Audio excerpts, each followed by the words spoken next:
Hi, I'm Mara Webster with In Creative Company, and I'm so thrilled today to be joined by the screenwriter of The Woman King, Dana Stevens. And I wanted to start by talking about a lot of the initial conceptualization that you had for writing the story and telling the story on screen, because you were initially bought in and kind of given some ideas of what this story was going to be and how it was going to be told. And then it sounds like you really took that and kind of made it your own in a lot of ways, even just shifting the initial time period from being a little bit later in the 1800s towards very specifically 1823. And I love that it's not even just like, the 1820s, that there was like a specific year that you honed in on once you started researching it. And so once you'd had those initial meetings and been hired onto the project, what was that journey of taking the initial ideology of telling the story and then finding the details that felt really important to you and how to express this and how to capture the journey of these characters? Well, one of the big things was that the sort of initial sort of lookbook and conversation was focusing more on the 1890s, where the enemy of the Agojie warriors was the French colonizers, the French Foreign Legion. And I just really wanted to make a movie that wasn't from any kind of white point of view. I was hired as a white woman to write this movie, and I felt aware of the feeling that a lot of movies that seem to be about people of color are really about white people in a lot of ways. So I really wanted to have a point of view that was very much from the women's point of view, the female gaze and the gaze of the Dahomey people. And I just felt that if the big battle was about the French, then they would have a lot of presence in the movie. And so I just started looking at there's 200 years of Agojie history to choose from. And I also felt that there was something very spiritual about the Dahomey people and almost mysterious about their world. The eyewitness accounts we have of them are people go on these journeys to reach the city of Dahomey, and they are kind of blown away by the beauty of the culture. And I wanted to feel that way in the movie. I wanted to feel like you were going to a world that you've never been to before. So I started looking for all different, books, any book that would mention the Agojie, including a book that's just about Ouida. And I would just look at the different histories. A lot of the times I could find stuff having to do with the different kings and what was on their agenda. And I was very excited by Gezo because he came to the kingship via a coup where he was helped by the Agojie women. And immediately I was like, well, that's a fantastic relationship for Viola's character to be this kind of trusted advisor to this young man who is a little bit, uncertain about what will transpire. And then I hit this specific date of 1823 because it was a battle where the Agojie defeated the Oyo, which were a much more powerful empire. Then I Google the Oyo and I see these guys on horseback with these raven's beak in their ears and these big robes. I mean, I was just so excited by the actual history that we could look at and use for this world building. So, and then finally, I was very aware that we needed to talk about the transatlantic slave trade. It's very purposeful that one of the first scenes in the movie is the sort of council scene where all the different leaders of Dahomey are talking about not only about the Oyo, but about what's happening in the transatlantic slave trade, that the English have left their fort, that they are stopping the trade. And I felt that it was very believable that a character like Nanisca would be suggesting a change to their trade and to their way of dealing with these other nations, these white nations that are coming to their lands. So those were some of the things that I was excited about. And I pitched and I think are part of the reason that I was able to get the job. And another big thing that I pitched was the scene where Nanisca tells Nawi that if she is her daughter, she has the shark's tooth in her arm. That was something that I could really tell the producers were excited about as an idea. I mean that scene is one of the most beautiful scenes in the entire movie, just because of the intimacy and the connection and what it means for both of those two characters in that moment. What was the genesis of landing on the specific detail of it being the shark's tooth and it being embedded in her skin? Yeah, it actually has something to do with a personal thing that happened to me. Number one, I was very much thinking about how can we know without a shadow of a doubt in 1823 that Nawi is Nanisca's daughter. And I actually had a situation happen when my son was little where he broke his iPad, and the glass, screen shattered into a million pieces. And as we were picking it up, a little tiny sliver of glass, it lodged in my finger, and it's still there. I was never able to get it out, and it kind of healed over. And I thought about that kind of idea for this moment. And I just got chills because I also felt that the idea that the two women, somebody was going to have to cut somebody's arm open, and the feeling of the water and the blood and I absolutely love the way Gina directed this scene, because she did it with so much. It was a quiet scene, and the two actresses are amazing. They're listening to each other and they're reacting. There's no artifice in this scene, even though it's kind of a crazy idea that this is going to happen. But when Nawi says, "It isn't me," and then, Nanisca grabs her arm and the knife, I just was thrilled with the way it turned out, and also glad that my instinct that would be an amazing scene turned out to be true.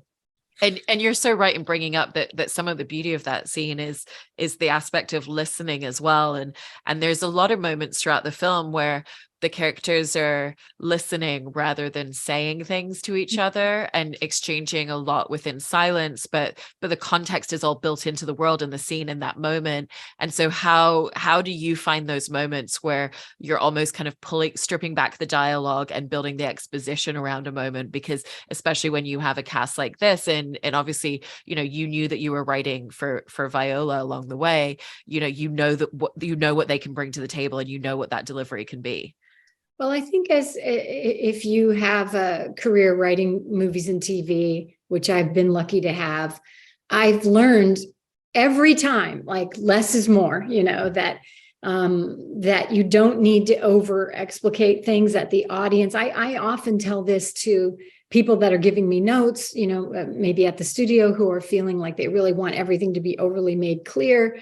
And the audience can be trusted to be in the moment and making their own assumptions. And when you have Viola Davis, I mean, it has been a dream of mine to write knowing who the actor is going to be, and to write for an actor that I admire so greatly. I mean, I am a huge Viola Davis fan, to the point where when she was first nominated for the Oscar, it was still paper ballots, and it was President's Day weekend, and I was afraid that if I mailed my ballot, it wouldn't get there. And it was all about her. I wanted her to win, so I drove my ballot to the Academy and handed it in because I wanted her to win. So I was very excited to write for her. And because I was writing for her, I knew that she didn't need to have all the words, that there was so much going on for her in her face and in her emotions. So I really tried to trust that. And I really am so glad too. Gina is like that. Gina, the director, is very much trusting in the actors. And these actors exceeded my every expectation, all of them. Sheila, Lashana, of course, Tuso, and John Boyega, oh my God, just really brought such richness to these characters.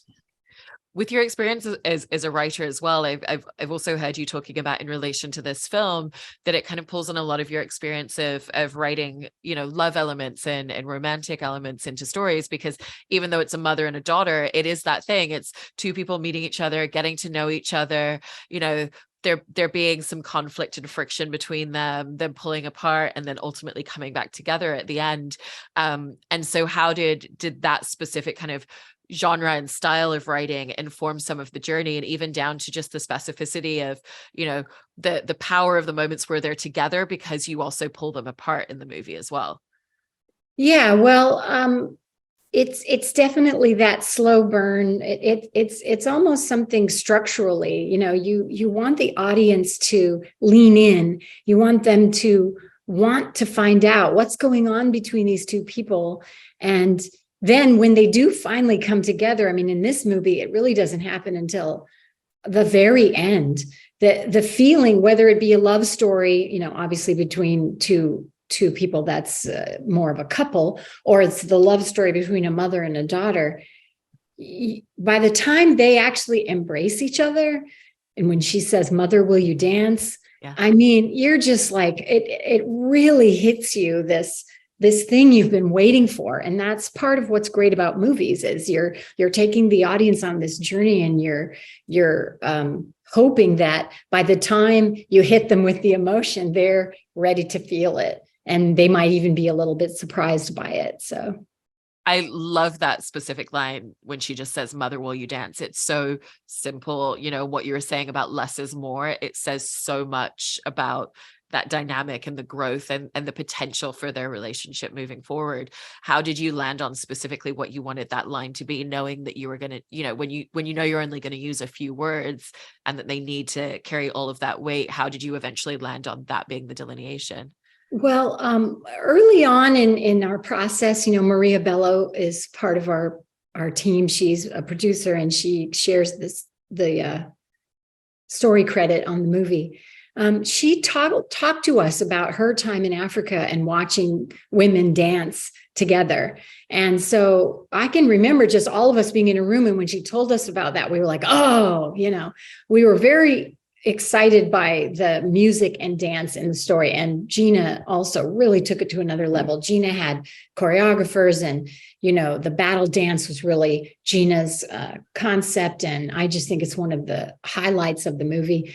But when I get ready to write a movie, I always want to know what is the beginning and what is the end. And when Maria told us this story about the dance, and I don't know that I knew exactly the line would be, "Mother, will you dance?" But when I got to the writing, when I got to the end of the movie, this line just like came up, in me. Like, of course, this is the line. It's very simple. It's not like it's some brilliant thing that I thought of, but this movie has had a real wonderful journey of this feels right. Everything that, as I'm working on it, I felt it. This feels right. Like, in another scene that's a big scene for me is when Nanisca tells Amenza, "I know what it is that I'm so afraid of." And when I was writing that speech, that emotion actually came up in me. This feeling of like, I know what it is. It's me. This movie had a lot of moments like that, and "Mother, will you dance" was one of those for me.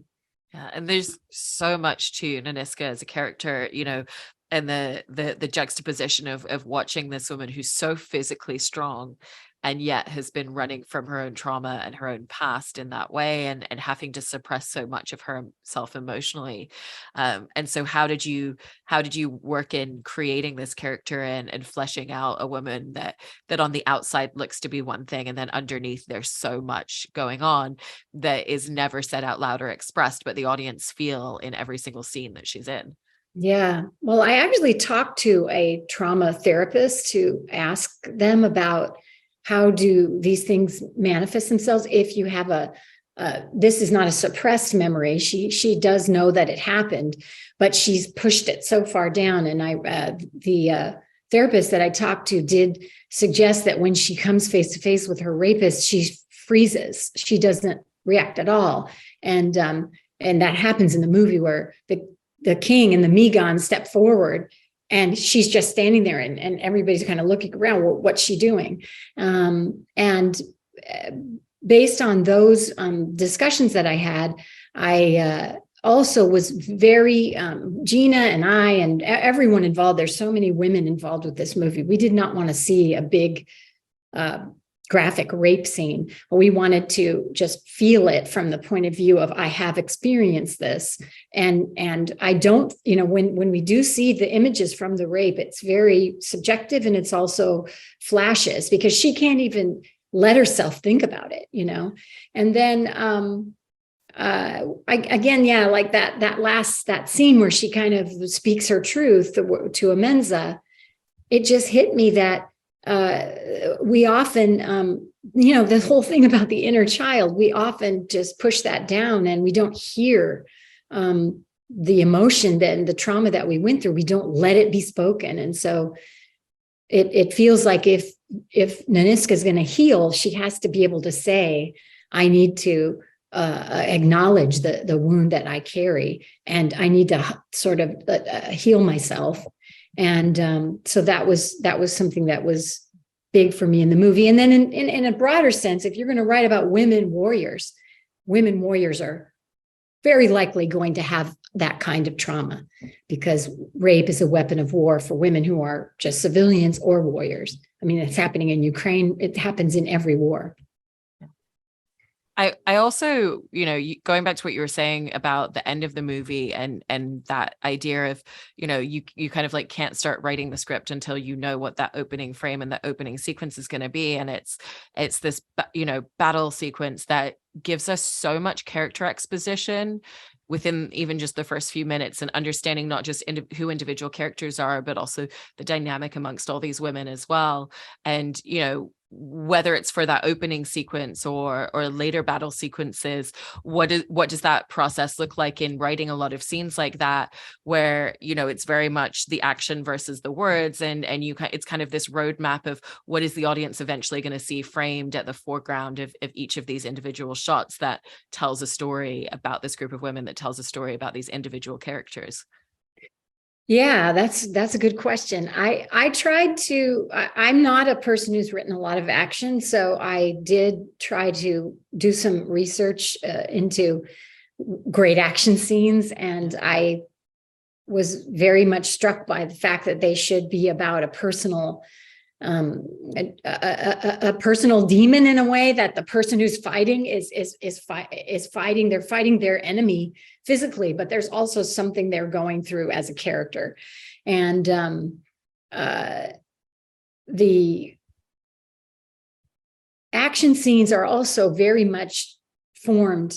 I mean, I wrote the action scenes, and I gave tools for Gina and for the editor, Terry. But in the end, they're on set and they're going, wait a minute, we can't afford to, do this particular action scene this way. But what was so great is they always held on to that inner motivation of each of the characters. And they hung on to the individuality of each of the women. What are they good at?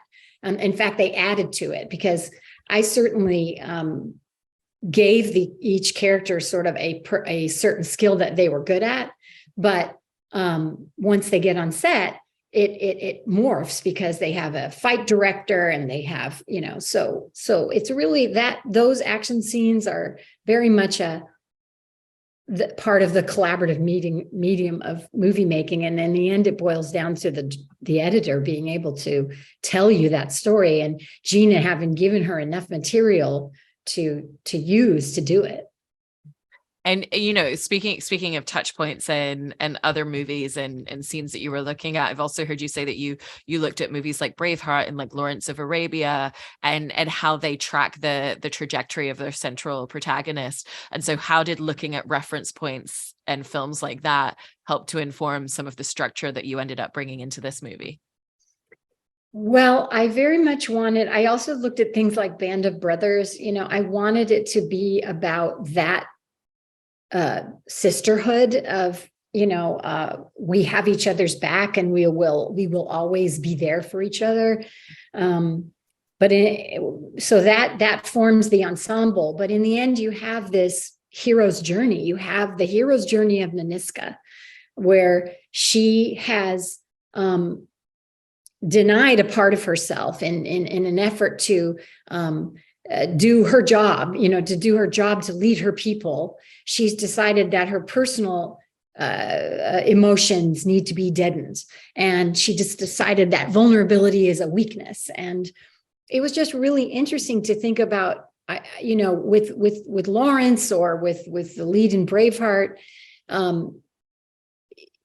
what they were going through and thinking about. They're men, and I thought, well, it would be quite interesting to have a physical woman leader who learns her hero's journey is, oh, hey, vulnerability is okay. Vulnerability can be actually a secret weapon for me at certain points in my life. And so I thought that was kind of a part of the story that was very, at least in up until now, that's been those types of things like vulnerability and emotion and empathy seem to belong more to women than to men. I don't think that's true really, but at least in this movie, if I'm talking about a woman warrior and a woman leader, I thought it was interesting to look at her vulnerability and her hiding that. It is, and process wise as well. I was interested in the visual aspect of kind of like mapping out the story in front of yourself, and using note cards to kind of put on the wall, using a whiteboard to really look at the different beats and flows and arcs. And if we have a scene as important as Nanisca and Nawi and the revelation of their mother and daughter, what changes if we move this up here, what changes if we put this over there, because so much of it isn't even just about building these characters, it's also the structure and when is the right moment to introduce the audience into certain details and certain scenes. Yeah. And also there's a kind of noisy quiet. I mean, that's something that you really feel when you watch any good movie. It's like you're breathless, and then it's like, okay, now we can just settle in for a second and feel the quiet and feel the personal moments. I always tell young writers, you need to have your characters, let your characters have these quiet personal moments, maybe where they're even alone, in a scene.